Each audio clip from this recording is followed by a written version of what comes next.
किरदार कितना भी अच्छा हो, मन कितना भी सच्चा हो, ये दुनिया वही सोचेगी जो उसके मन में होगा।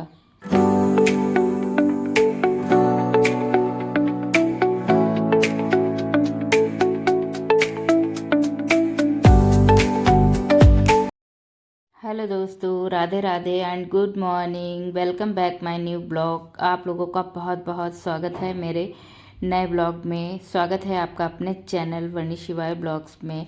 बहुत बहुत आभार है आपका, फिर से एक बार आप इतना बेशकीमती समय निकाल के मेरी वीडियो को देखने आए हैं, उसके लिए तहे दिल से आपका बहुत बहुत धन्यवाद। फिलहाल आती हूँ ब्लॉग की तरफ। आज की शुरुआत, जैसा कि आपको टाइम मैंने दिखा दिया है, आज के दिन की शुरुआत मेरी हुई है पूरे 4 बजे से। मीन्स 2-3 मिनट कम थे तब से हुई है।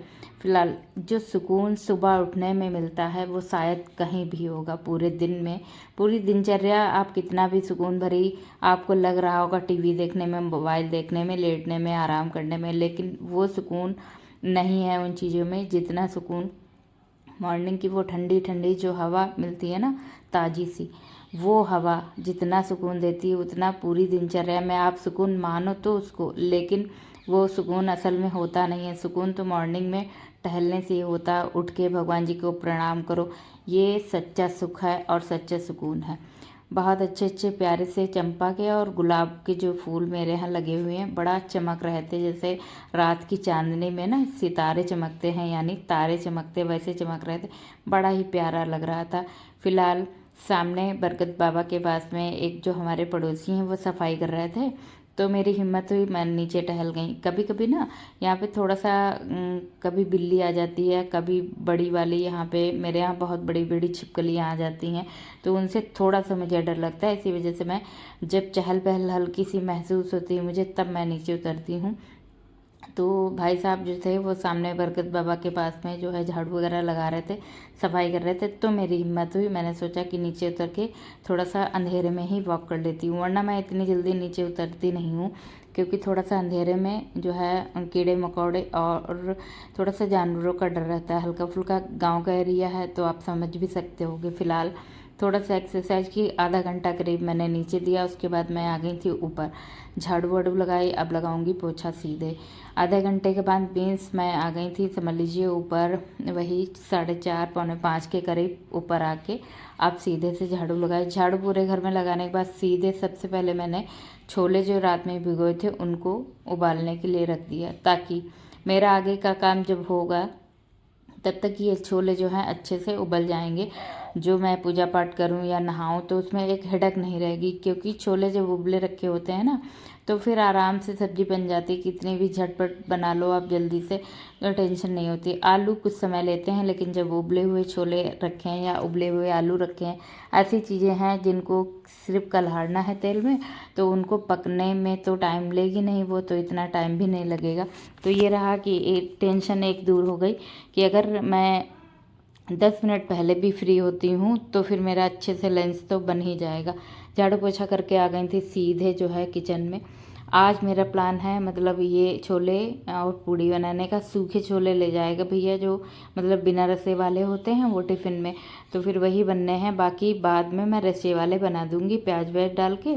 सूखे वाले छोले लड्डू गोपाल को हो जाएंगे और भैया टिफ़िन में ले जाएगा। फिर मैंने सोचा अभी टाइम है तो क्यों ना ऐसा किया जाए। मैंने जो है आटा गूँथ के रख दिया था, और उसके बाद मैंने सोचा कि जो है अब पूजा वाला थोड़ा मंदिर साफ़ कर लिया जाए। पूरा अच्छे से क्लीन होने में कम से कम इसको 15 मिनट लगता है। ऊपर से नीचे सारा ही मंदिर साफ़ करो ना, तो फिर जितनी भी प्रतिमाएं हैं इनको अच्छे से साफ़ करती हूँ तो टाइम तो फिर लगना ही लगना है। इसी वजह से जो है फिर मैंने सोचा पहले क्लीन करती हूँ मंदिर, उसके बाद में जो है आगे का अपना काम करूँगी। क्योंकि अगर 20 मिनट भी है मेरे पास तो अच्छे से टिफ़िन बन जाएगा, तो क्यों ना इतना वक्त सुबह सुबह जिस काम में सुकून मिलता है उसको दिए जाएं। तो मुझे पूजा पाठ करना, टहलना नीचे, मतलब खुली हवा में, तो बड़ा ही सुकून देता है। 5:30 हो गया था। उसके बाद समझ लीजिए मैंने गेट खुले रखे थे।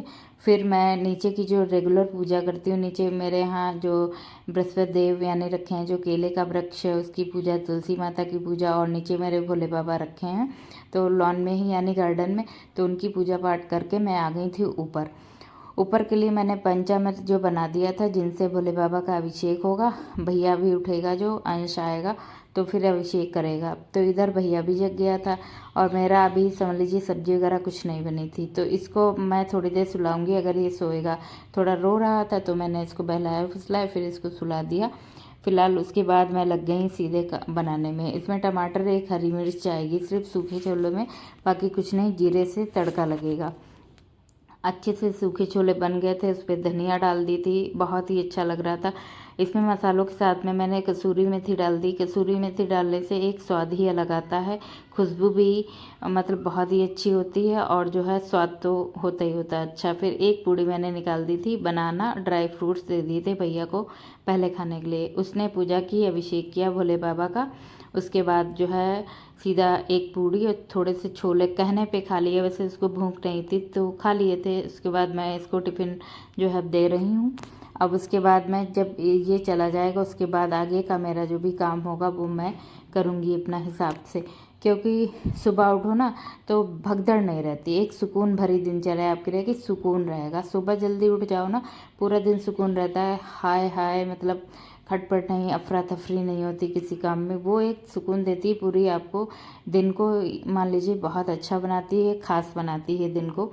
तो इसी वजह से मेरी कोशिश रहती है कि मैं सुबह जल्दी उठूं और सारे ही काम मेरे टाइम पे हो जाएं, ताकि मैं अपने आप को वक्त दे सकूं, अपने बच्चों को वक्त दे सकूं, कुछ पॉजिटिव थिंग पढ़ सकूं, देख सकूं। इधर जो है लड्डू गोपाल के लिए मेथी वाला पराठा, चाय दे दी थी इनको। भैया फिर से जग गया था। उसके बाद जो है इनके डैडी भी बोल रहे थे मेथी वाली पूड़ी खाने के लिए, तो फिर मैंने उनको मेथी वाली पूड़ी बना के दे दी। तो मतलब अलग अलग कई वैरायटी सबके लिए। जो 4 लोग हैं, चारों लोग अलग अलग तरीके के खाना खाते हैं ना, तो फिर उनको बना के देना ही पड़ता है।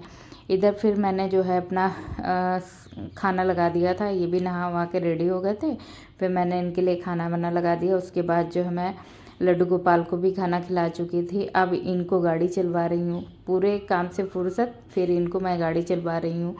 ये नहा चुका था, इसको मैंने नहला दिया था, आई थिंक, हाँ नहला दिया था। उसके बाद का ये क्लिप है।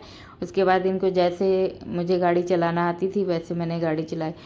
सीधे मैं मिल रही हूँ आपसे शाम के टाइम में। अब सीधे आज मंगलवार है, कभी भी शायद आपके साथ ये क्लिप मैंने शेयर नहीं की है। मंगलवार और शनिवार के दिन मैं अपने घर पे जो है धुनी करती हूँ, मीन्स धूप दिखाती हूँ, कभी तेज पत्ता के साथ में, कभी कपूर और लौंग डाल के। ज़रूरी होता है, और अगर आपके मन में श्रद्धा है तो सब कुछ ज़रूरी है, अगर श्रद्धा नहीं है तो फिर कुछ भी ज़रूरी नहीं। सारा ऐसे जिसकी लाइफ कट रही वैसे कट रही। अच्छा जो सोच रहे हैं अच्छा है। फ़िलहाल सबकी लाइफ अच्छी जाए, ईश्वर सबके जितने भी घर परिवार बच्चे हैं सबके स्वस्थ रहें अच्छे से, यही कामना है सबके। मतलब एक ना अपने आप ना ठीक रहो लेकिन बच्चे स्वस्थ रहते हैं, समझ लीजिए दुनिया की सारी खुशी वही होती है। सबसे बड़ी दौलत जो होती है ना, बच्चे हमारे खुश हैं, बच्चे मस्त हैं, बस वही है। दुनिया की कोई दौलत मिले ना मिले कुछ भी नहीं, हर एक चीज़ मैनेज हो जाती है। लेकिन जो मतलब कष्ट होता है, बच्चा बीमार होता है या कुछ भी होता है ना, उसमें सारे ही कष्ट छिपे होते हैं, बाकी समझ लीजिए फिर कोई सुख नहीं आपके अंदर है। ऐसे ही ना जैसे मतलब जिस माँ का बच्चा बिछड़ता है, सबसे दुनिया का सबसे भारी कष्ट वही होता होगा मेरे ख्याल से। मैं ये बोलते टाइम जो है मेरे थोड़ा सा अंदर से जी भी भर रहा है, क्योंकि मेरे यहाँ से एक पर्सन जा चुका है ऐसा, तो उसको कभी कभी याद हम लोग जब करते हैं ना तो बहुत दिल भारी होता है। शायद दुनिया का सबसे बड़ा कष्ट यही होता है, किसी माँ का बच्चा जाए संसार से छोड़ के उनकी आंखों के सामने, तो शायद दुनिया का सबसे बड़ा वही कष्ट होता है। तो ईश्वर से बस यही कामना है कि भगवान जिसको भी औलाद दे उसकी सुरक्षित रखे जीवन, उसको दीर्घायु करे, खुद चिरंजीवी हो बच्चा। बस यही मेरी कामना है आज के पूजा में। मैं अपने बेटे को थोड़ा बहुत सिखाती रहती हूँ पूजा का, तो साथ साथ में शाम को, सुबह तो इतना टाइम नहीं मिलता है, स्कूल जाता है, लेकिन शाम के टाइम में थोड़ा सा उसके साथ में उसको सिखाती हूँ मंत्र बोलना, दोहा पढ़ना, ये सब चीज़ें थोड़ा थोड़ा सिखाती रहती हूँ, क्योंकि अभी वो इतना बड़ा नहीं है कि हर एक चीज़ अपने अनुसार करेगा। क्योंकि इस उम्र में बच्चों का थोड़ा टीवी की तरफ और थोड़ा सा मोबाइल की तरफ दिमाग रहता है, तो उसको लेके अपने साथ ही पूजा करवाती हूँ अच्छे से। मंत्र जब भी जो अच्छे से नहीं पढ़ पाता है उसको हाथ रख के मैं ही उसका शुद्ध उच्चारण करके जो है पढ़ देती हूँ, क्योंकि अभी अच्छे से वो मंत्र नहीं पढ़ पाता है। फ़िलहाल पूजा फाइनल हो गई थी। अब जो है लड्डू गोपाल के लिए शाम को हलवा बनाऊंगी, थोड़ा उत्पम वाला, वही शिवाय को भी खिला दूंगी और लड्डू गोपाल भी खाएंगे। तो शाम का खाना में मेरे यहाँ अधिकतर स्किप होता है, थोड़ा रखा भी है तो हम लोग यूज कर लेते हैं। ये नहीं है कि हम लोग ताज़ा ही खाना बना के खाएं, सुबह वाला ना यूज करें, ऐसा नहीं है। हम लोग यूज कर लेते हैं, खाना खा लेते हैं। रोटियां सेकनी है वो सेक दूंगी, बाकी जो है सब्जी वगैरह रखी है थोड़ी सी, तो फिर उससे काम चल जाएगा। इधर मैं अपने घर पे जितना भी बड़ा घर है, बेसमेंट को छोड़ के, बेसमेंट पॉसिबल नहीं था खोलना तो वहाँ धुनी नहीं करती हूँ। बाकी पूरे घर में भगवान जी का नाम लेके जो है मेरे घर से जितनी भी निगेटिव एनर्जी हैं, जितने भी दोष हैं, सारे ही दूर हों, बस यही कामना करते हुए भगवान से बस अपने घर पे धुनी दिखा देती हूँ। अब फाइनली जो है मेरे जो है लड्डू गोपाल के लिए उत्पम बनाऊंगी, साथ में शिवाय के लिए भी। बस यही आज का वीडियो आपके साथ में रहा और आपसे बस यही कहना है, अगर मेरे वीडियो में कुछ भी थोड़ा बहुत अच्छा लगे तो जो है लाइक ज़रूर किया करें, थोड़ा सा एक छोटा सा कमेंट ज़रूर कर दिया करें, ताकि मुझे भी लगे कि मेरी वीडियो कोई देख रहा है। और हाँ, पता नहीं कहाँ कहाँ से लोग देख रहे हैं, और जब भी आप नए जुड़ें या मतलब देखा करें तो अपना प्लेस का नाम ज़रूर लिखा करें कि आप कहाँ से मेरी वीडियो देख रहे हैं। इतना वक्त तो किसी के पास नहीं होता, ये तो मैं जानती हूँ, लेकिन कोशिश करके कमेंट जरूर किया करें। फिलहाल मिलूंगी अगले ब्लॉग में। Thanks for watching guys, thank you so much everyone. Radhe Radhe.